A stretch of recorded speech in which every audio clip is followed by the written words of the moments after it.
Good evening, my fellow indigenous peoples of Nigeria.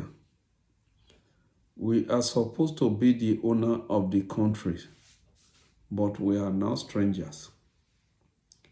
We are being killed, we are being maimed, we are being kidnapped, we are being raped, we are being sacked from our different villages. We are all over the country as people in IDPs. Fellow brother and sister Nigerians, we are again awakened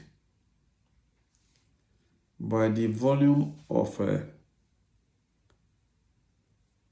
emails and calls our people are making to us. They ask the question, why have we been very quiet? Have we compromised? The response from us is, compromise with who? Why then are we quiet? We are quiet because the man who is talking to a madman to take medicine for his sickness without relenting, and the madman who is relentlessly refusing to listen or accept the medicine, they have the same problem. We have been making clarion calls for unity or purpose. To some of us, it appears like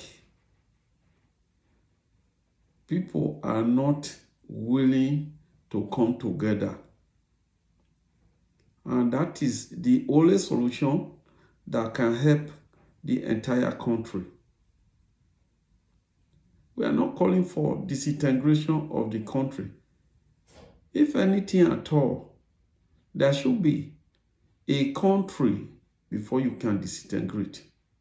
As at now, there is no north, there is no south. There is no west, there is no east. There is no central. Many voices have said a lot of things. No country can survive 2 civil wars and remain united. Otherwise, it will resort to genocide.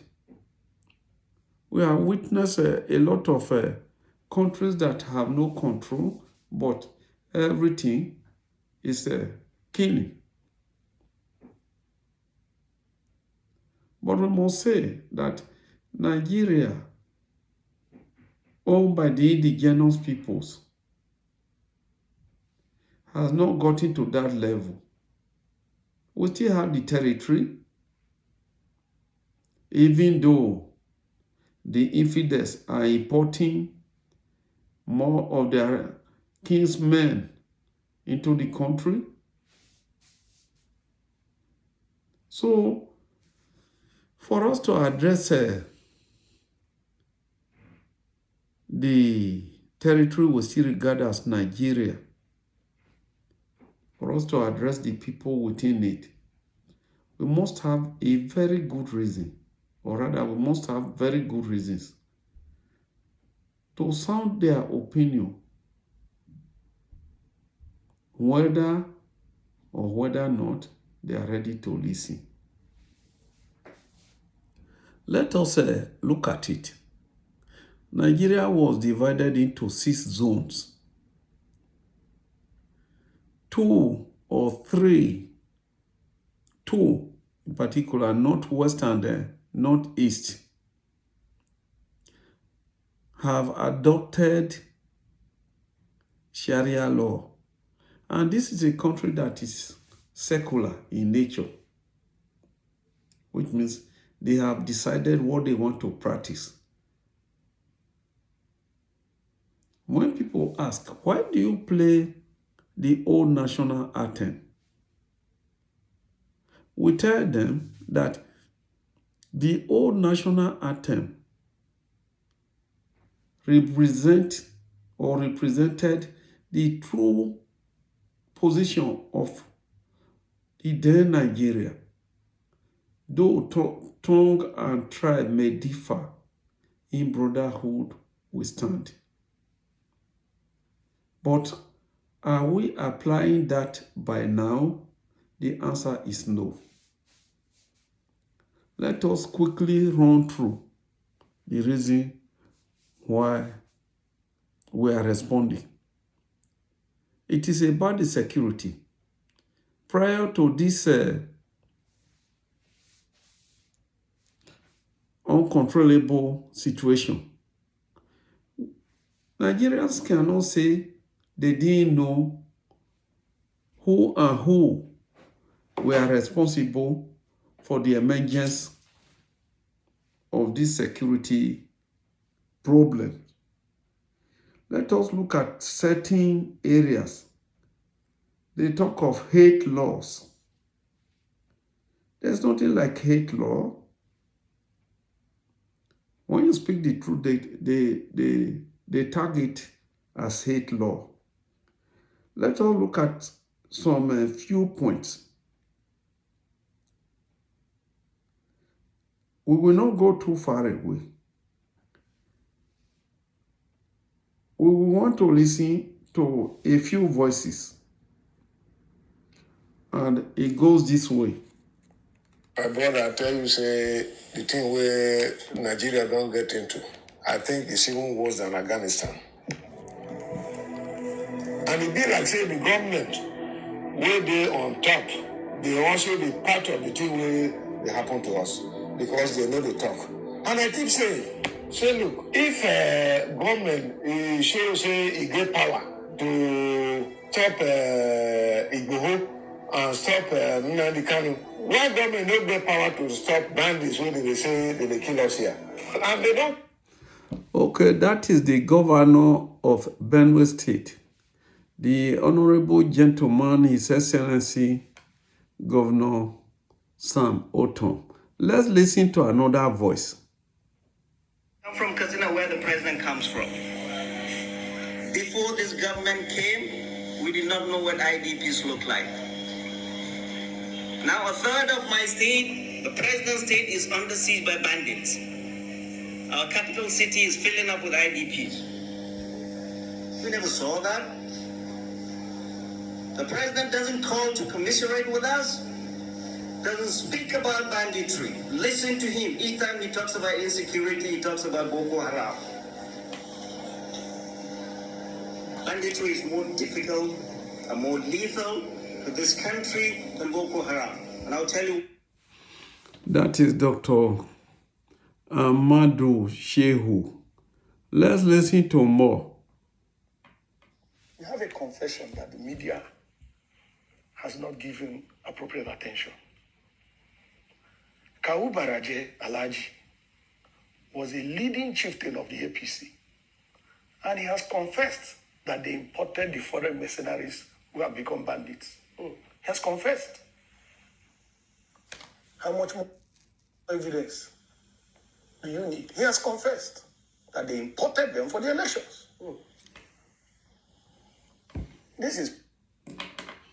That is another voice. Let's listen to the ex-military man, Liam. People who have seen Nigerian military to be their number one enemies. People who have come out headlong to confront Nigerian military, killing them and other innocent people. They will just go and say they have surrendered, and then the next thing Nigeria will still spend the taxpayers' money instead of prosecuting them according to the act of terrorism. That is the military officer, Inyam. Then let's listen to We were this. called parasites. Today we are declaring that we, the Northerners, are the economic heart of Nigeria. And nobody can address us as parasites. We are the economic heart of Nigeria. The oil that is so being busted on today was discovered, harnessed, and the refineries were constructed with the northern Nigerian sweat, with the northern Nigerian economy, with the northern Nigerian money, the money of granite, pyramids, and cotton. That's another voice. But let me read the foundation of all these things that are happening. The new nation called Nigeria should be an estate of our great-grandfather Uthman Dan Fodio. We must ruthlessly prevent a change of power. We use the minorities in the north as willing tools and the south as a conquered territory, and never allow them to rule over us, and never allow them to have control over their future. That's the saying of Sir Ahmadu Bello in the 60s. Let's go to another one. The man at the helm of affairs. Let's see how he has been. These are sayings from the present president, Major General Muhammadu Buhari. I will continue to show openly and inside me the total commitment to the Sharia movement all over Nigeria. That's one. Let's go. I'm going to read a few of them. Why should Christians be concerned when Muslims cut off their limbs? After all, the limbs cut off are Muslims' ones. That's the head of state talking. The next thing is, no. Abacha did not steal Nigeria's money. That is Major General Buhari. I can die for the cause of Islam if necessary. We are prepared to fight another civil war. That is Buhari. Let's read some other few ones. The declaration of state of emergency to fight Boko Haram, to fight Boko Haram in a northern state is a grave injustice against the north. Another one, we cannot be blackmailed into killing the Sharia idea. Sharia must be spread all over the country, all over Nigeria. Boko Haram members should be pampered and given VIP treatment, not killed. It is injustice to kill them.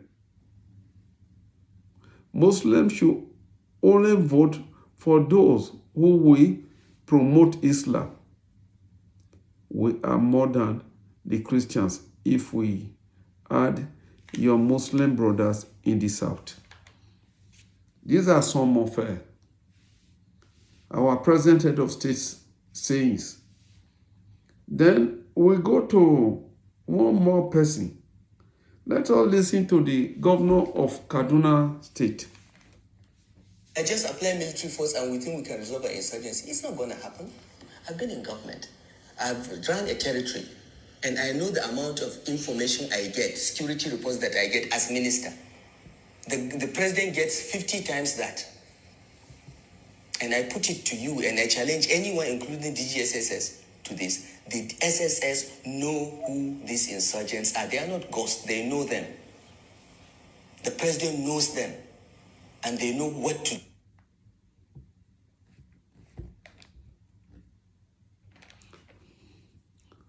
That is the governor of Kaduna State, Governor El-Rufai, who has told us that both the DSS and the president know where the bandits and the terrorists are. So, we have to be very honest. Today, let's go to Southeast and see what is happening there. Our group has the belief that rather than fighting for presidency, which is not me, which is definitely not going to favor the Igbos, in terms of population, the zone is least. The Yorubas are more, the North is more, the Northwest, Northeast, North Central may not join them. So for us to start talking of a presidency, I think they have something more serious to think of. Unite first, both within and with other groups that are at the receiving end. And that is what Southern Nigeria Middle Belt and Northern Minorities Forum has been calling for. We are not calling for disintegration of the country. Survival of the fittest, it is either by way of civilization or crude and primitive approach.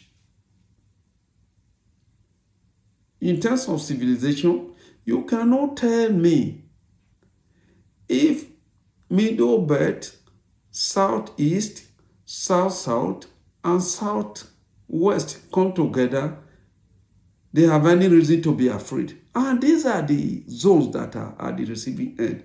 We have been saying this. How many times do we have to cry for this? The Igbos are talking on Biafra. May God help Mazi Nnamdi Kanu. We are in full support of his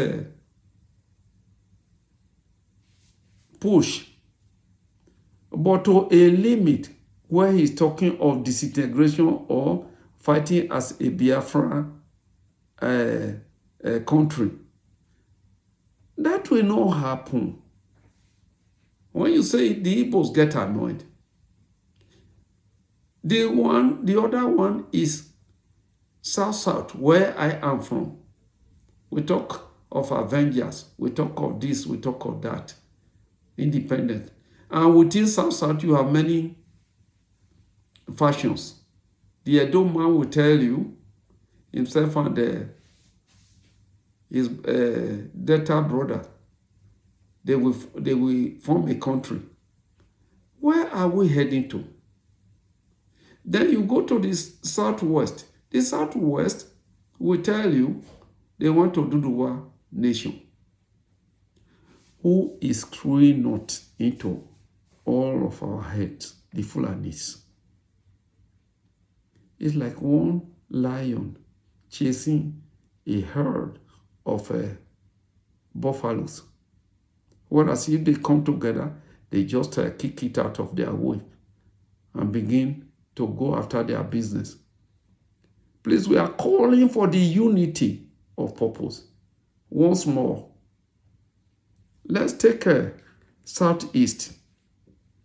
The new person that has arrived now, that has just come into my mind, is Cubana. Is it Cubana or Cubana? First of all, remember, Kanu has been kidnapped, is now in detention. Cubana came up to bury his mother. He was invited by EFCC. No meaningful position for the Igbo man, whether in a Federal Executive Council or in the security unit. Odili is from South. Let me leave that out. State of emergency declared in Igbo land. But you have a Boko Haram in northeast. You have the bandits in northwest. They have not even been proscribed, talk less of declaring state of emergency. They are treated with as heroes. The killing machines are there. That is in terms of security. Then we go to we come to Yoruba land. The Honorable Gentleman, Professor Banji Akintoye, is now being driven underground after they have tried Igboho and driven him out of the country. His house was invaded. No mention of it by whether the federal executive or whoever. They dare not. The ex-federal permanent secretary of the true Nigerian state, as at then, Chief Olufalaye, was kidnapped twice, and the second time they hurt him. Nothing happened. Obas have been killed. We are going to factual. They may not be very fluent. I may not be too fluent about it, but these are the actual things that are happening. Afenifere top-notcher's daughter was killed. Till today, nobody has been arrested. Those who even attack the Yorubas in their home state, rather than talking to them, Igboho was invited. After that, people were killed. That is the country. They went to Igboho's residence, invaded it, and well, for this, we will not have to lay blames on the DSS or SSS. They have been ordered to carry out whatever action they do.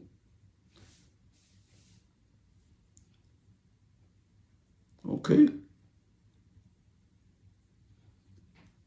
In the Southwest, killings, maiming, raping, kidnapping are all in the order of the day. Let's go to Middle Belt, their midwife. The number of IDPs there are more than the number of IDPs in all other parts of the country, including Borno, where Boko Haram is the order of the day. That is where they have their seat as their headquarters. Now, those people speaking are spoken people. They are decimating and killing them one by one. Governor Otom was attempted the other day. Even Governor Zulum, who does not look like a member of the clique, they attempted his life the other day. So the soldiers are attacked in the military headquarters, Nigerian Defense Academy. Generals were killed, others adopted.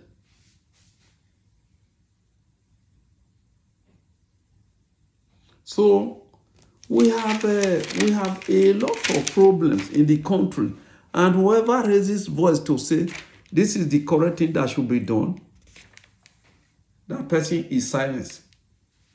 Remember the case of Omoyele Sowore.